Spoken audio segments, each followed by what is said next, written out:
नमस्कार, कैसे हैं आप सब। उम्मीद है कि आप सब बहुत अच्छे होंगे। आज हमारा वित्तीय साक्षरता अध्याय का भाग नंबर 4 और इसमें आज हम जानेंगे एटीएम कार्ड के बारे में, केवाईसी और बैंक से संबंधित कुछ और बातों के बारे में। तो सबसे पहले अगर मैं बात करूं, आपके सामने जो चित्र दिखाया जा रहा है वो आपके एटीएम कार्ड का है। एटीएम कार्ड एक इलेक्ट्रॉनिक कार्ड होता है, तो ये इस तरीके का होता है, जिसके आगे वाला भाग कुछ इस तरीके का होता है। इस पर यहाँ पर जो यहाँ पे ये 16 डिजिट के अंदर यहाँ पर नंबर लिखे होते हैं और इसके बाद में अगर आप यहाँ पर बात करेंगे तो ये पीछे का भाग है।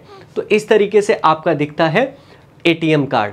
और बात करें एटीएम कार्ड की कुछ और जानकारी के बारे में, तो एटीएम कार्ड का मतलब मैंने पहले भी बताया है, एटीएम कार्ड पैसा निकलवाने या जमा करवाने का एक इलेक्ट्रॉनिक कार्ड होता है, जिसकी मदद से आप, जिसकी सहायता से आप बैंक ना जाकर कहीं पर भी जहाँ एटीएम मशीन होती है वहाँ पर जाकर अपने बैंक में जो है वो पैसा निकलवा सकते हैं, जमा करवा सकते हैं और खाते का लेन देन भी हम देख सकते हैं। जैसा कि यहाँ पर लिखा गया है, एक बार इसको पढ़ भी लेते हैं। यहाँ पे लिखा गया है, एटीएम बैंक से पैसा निकालने जमा करने का एक इलेक्ट्रॉनिक कार्ड होता है, जिसकी सहायता से कहीं भी कभी भी नगद पैसे निकाल सकते हैं और बैंक खाते का लेखा जोखा भी जान सकते हैं। लेखा जोखा का मतलब है कि हम हिसाब वहाँ पर देख सकते हैं। और अगर लेन देन से संबंधित कोई भी समस्या आती है कि किसी भी तरीके की, तो उसका समाधान जो है वो हमें कहाँ पे करना है, केवल और केवल बैंक में ही जाकर करना और वहीं पर ही करना चाहिए। और हम उस समस्या का समाधान बहुत आसानी के साथ बैंक में जाकर कर सकते हैं। और एटीएम कार्ड से पैसे निकालने के लिए एटीएम मशीन का यूज किया जाता है, उसका प्रयोग किया जाता है।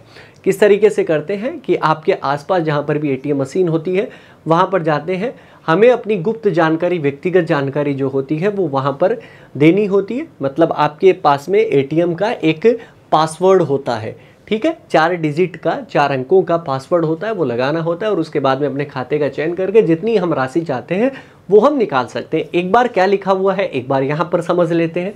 यहाँ पे लिखा गया है, पैसे लेन देन के मामले से जुड़ी किसी समस्या के समाधान के लिए केवल बैंक से ही संपर्क करना चाहिए। एटीएम कार्ड से पैसे निकालने के लिए एटीएम मशीन का इस्तेमाल किया जाता है और उसकी मदद से आप पैसे निकाल सकते हो। अब कुछ और चीज़ें जो है वो मैं आपको बताना चाहता हूँ, जिसमें से हमने पिछले भाग में जो है वो पढ़ा था चेक के बारे में। तो चेक की जो वैधता जो होती है, जब मान्य होता है, जहाँ पर हम अंकित तिथि, जहाँ पर हम, मैंने बताया था एक कोने के अंदर जब हम तिथि लिखते हैं तो उससे आने वाले 3 महीने तक वो मान्य होती है और क्रॉस चेक जो होता है वो केवल खाता धारक के खाते में ही देय होता है, उसी में आएगा। तो यहाँ पर जो लिखा गया है एक बार पढ़ लेते हैं। चेक की वैधता अंकित तिथि से 3 महीने तक मान्य होती है। क्रॉस चेक केवल खाता धारक के खाते में देय होता है। उम्मीद है कि ये चेक के बारे में दी गई जानकारी जो है वो आपके लिए लाभदायक होगी और आप इसको समझ भी गए हैं। अब कुछ चीज़ें जो है वो आपको कभी भी किसी के साथ में बतानी नहीं है, आपको, चाहे वो कितना ही आपका निजी व्यक्ति हो। और सबसे पहले जिसमें से है OTP। OTP का मतलब अगर विस्तृत रूप से अगर देखा जाए तो होता है one time password. One time password, जैसे कि आप एटीएम कार्ड जब इस्तेमाल करते हैं तो जब सबसे पहले इस्तेमाल किया जाता है तो उसको हम शुरू करना चाहते हैं तो वहाँ पर हमारे जो मोबाइल नंबर जमा करवाया जाता है, जो लिखा जाता है हमारे फॉर्म में, उसमें क्या होता है कि वहाँ पर OTP आता है और OTP वो हमें केवल अपने पास में रखना है, कभी भी किसी के साथ में शेयर नहीं करना है। या फिर जब कभी भी हम नेट बैंकिंग या ऐसी कोई चीज़ें करते हैं तो वहाँ पर OTP आते हैं, तो वो आपके मोबाइल नंबर पर जब OTP आते हैं तो वो किसी के साथ में आपको नहीं बताने हैं। एक तो इसका ध्यान रखना है, ये OTP। दूसरा नंबर है पिन। पिन का मतलब क्या है कि जब आप अपना कार्ड यूज़ करते हैं, एटीएम कार्ड, जब आप पैसे निकलवाते हैं या जमा करवाते हैं या लेन देन का जो लेखा जोखा अगर आप रखते हैं, तो उस टाइम सबसे पहले जब आप उस मशीन में जब कार्ड अपना लगाते हैं तो वहाँ पर आपसे पिन मांगा जाता है 4 डिजिट का, 4 अंकों का। तो वो पिन आपको केवल अपने पास में रखना है, किसी और को नहीं बताना, क्योंकि लोग उसका गलत इस्तेमाल कर सकते हैं। आपके खाते के साथ में क्या होती है, छेड़छाड़ हो सकती है। ठीक है, इसके बाद में ये CVV, ये आपका क्या है? CVV जो है वो आपका कार्ड के पिछले वाले भाग पर CVV लिखा होता है और उसको भी हमें किसी के साथ में नहीं बताना है। इसके अलावा खाता संबंधी जानकारी जो है, जैसे कि आपका और भी जो खाते संबंधी जानकारी है वो किसी के साथ में नहीं बतानी है, लोग उसका गलत इस्तेमाल कर सकते हैं।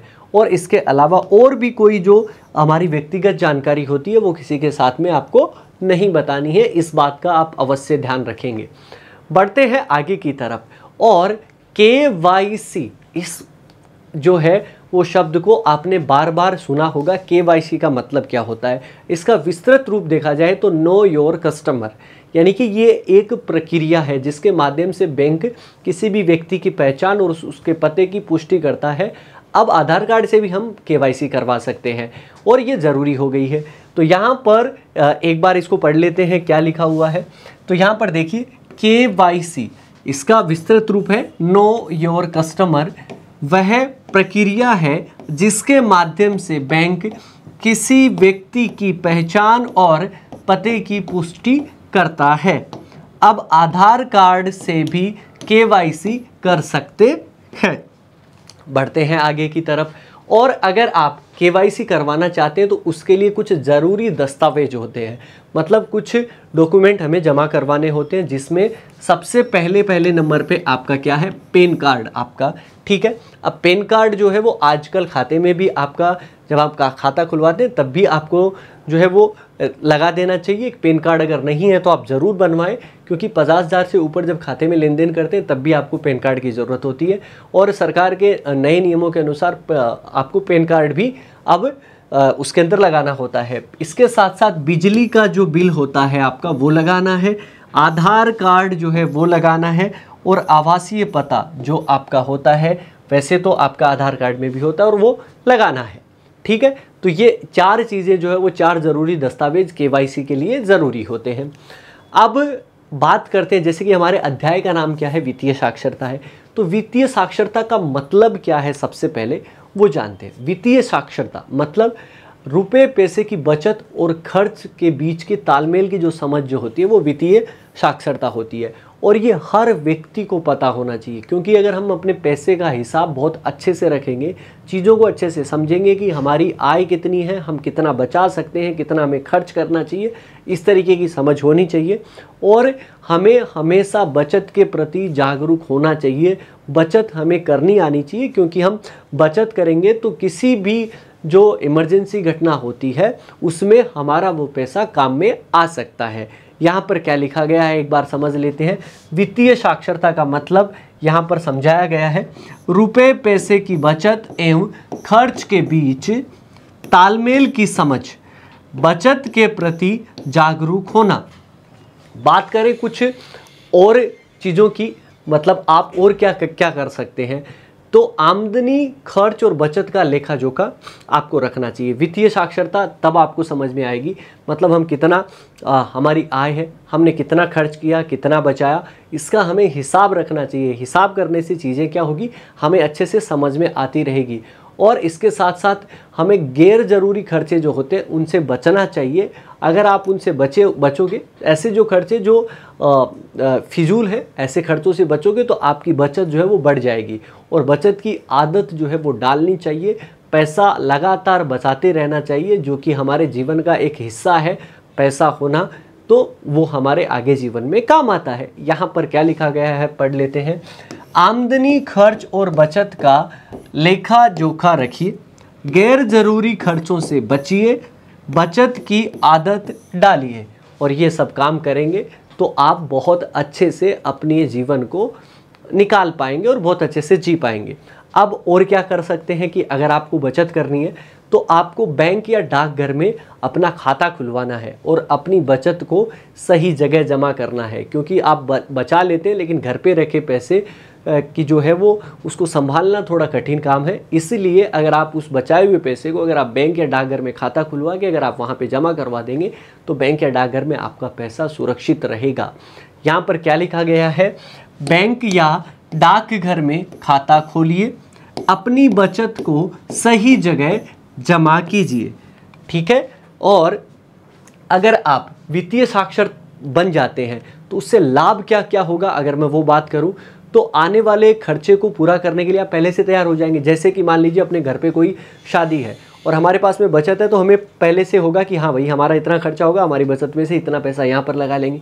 खर्चों को आप काबू में ले आओगे, क्योंकि बचत की आदत जब पड़ जाएगी तब हम ये सोचेंगे कि अगर हर महीने मुझे 5,000 रुपये बचाने हैं तो किस तरीके से अपने खर्चों को रखना है ताकि मैं 5,000 हर महीने के अंत में बचा लूँ। वो राशि हर व्यक्ति के लिए अलग अलग हो सकती है, कोई 5,000, कोई 1,000 रुपये भी बचाए, कोई 2,000 भी बचाए, कोई 10,000, कोई 20,000, वो अपने अलग अलग हिसाब से होता है। यहाँ पर क्या लिखा गया है, आगे आने वाले खर्चे को पूरा करने के लिए पहले से तैयार रहेंगे, खर्चों को काबू में लाएंगे, खर्चे काबू में आ जाएंगे। और क्या क्या लाभ हो सकता है वित्तीय साक्षर बनने से, समझदारी से खर्च कर पाएंगे, अपनी ज़रूरतों को पहचान सकेंगे कि भाई 5,000 रुपये बचाने हैं तो ये ज़रूरी काम है, ये तो हम कर लेते हैं, जो गैर ज़रूरी काम है उनको रहने देते हैं ताकि हम अपनी बचत को आराम के साथ में कर पाएँ। तो वित्तीय साक्षरता बनने से क्या लाभ होगा, उसमें 2 बिंदु और हैं। समझदारी से खर्च कर पाएंगे, अपनी ज़रूरतों को पहचान सकेंगे। अब बात करते हैं कि जब वित्तीय साक्षर बनना है आपको, तो मैंने बताया कि बचत करनी है तो आपको बैंक या डाकघर में खाता खोलना है। अब बैंक में खाता खोलने के क्या क्या लाभ होते हैं वो मैं आपको बताना चाहता हूँ कि आप अपनी बचत को बहुत सुरक्षित रूप से जमा करवा सकते हैं। आपने पैसा जमा करवा दिया, आप बहुत निश्चिंत हो सकते हैं कि हमारा पैसा अब सुरक्षित है।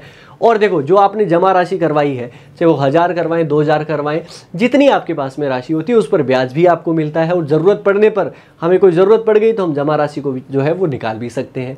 क्या लिखा गया है एक बार पढ़ लेते हैं। आप अपनी बचत को सुरक्षित रूप से बैंक खाते में जमा कर सकते हैं, जमा राशि पर ब्याज मिलता है, ज़रूरत पड़ने पर जमा राशि निकाल सकते हैं। तो देखो कितने सारे लाभ हैं वो आपके हो जाएंगे। अब अगर मैं बात करूं कि बैंक में खाता खोलने के लिए कुछ हमें दस्तावेज चाहिए, तो वो हमने पहले भी बात करी है। तो इनमें से क्या क्या दस्तावेज जो है वो आपको चाहिए, तो वो कि अगर मैं बात करूं तो सबसे पहले अगर मैं बात करूं उस पर सही का निशान लगाना है। तो फ़ोटो चाहिए कि नहीं चाहिए, बिल्कुल चाहिए। अगर आप अपना खाता खुलवाना चाहते हैं तो आपका चेहरा, मतलब आपकी पहचान है, तो वो आपकी होनी चाहिए, फ़ोटो होनी चाहिए। इसके बाद में आधार कार्ड के बारे में मैंने आपको बताया था कि हाँ, आपको आधार कार्ड जो है वो आपको चाहिए ही चाहिए। इसके साथ साथ में एक आपकी और आईडी जो है वो लगती है, मतलब 2 दस्तावेज आपके लगते हैं, जिसमें यहाँ पर पैन कार्ड है। तो पैन कार्ड अगर आज के समय की बात करें तो वो पैन कार्ड भी आपका ज़रूरी हो गया है, तो पैन कार्ड आप जमा करवा सकते हैं। अगर आप चाहें तो वोटर आईडी कार्ड है वो भी आप जमा करवा सकते हैं, लेकिन 50,000 से ऊपर के अगर आप लेन देन करेंगे तो वहाँ पर आपको पैन कार्ड की ज़रूरत पड़ेगी, तो वैसे भी आपको पैन कार्ड चाहिए। बात करें आगे की तरफ कि बैंक खाता जब खुल जाता है तो बैंक की तरफ से आपको क्या क्या दिया जाता है, तो बैंक की तरफ से आपको एक चेक बुक दी जाती है। चेक बुक को कैसे भरा जाता है, किस तरीके से हम इस्तेमाल कर सकते हैं, वो मैंने आपको बताया था।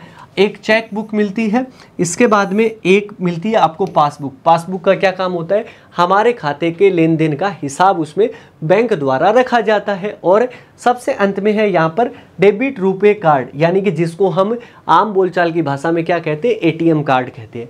एटीएम कार्ड अगर आपको लेना है तो उसके लिए एक जो है वो आपको फॉर्म भरना होता है, उस पर अपने हस्ताक्षर करने होते हैं, तब जाके आपका एटीएम कार्ड है वो आपका आता है।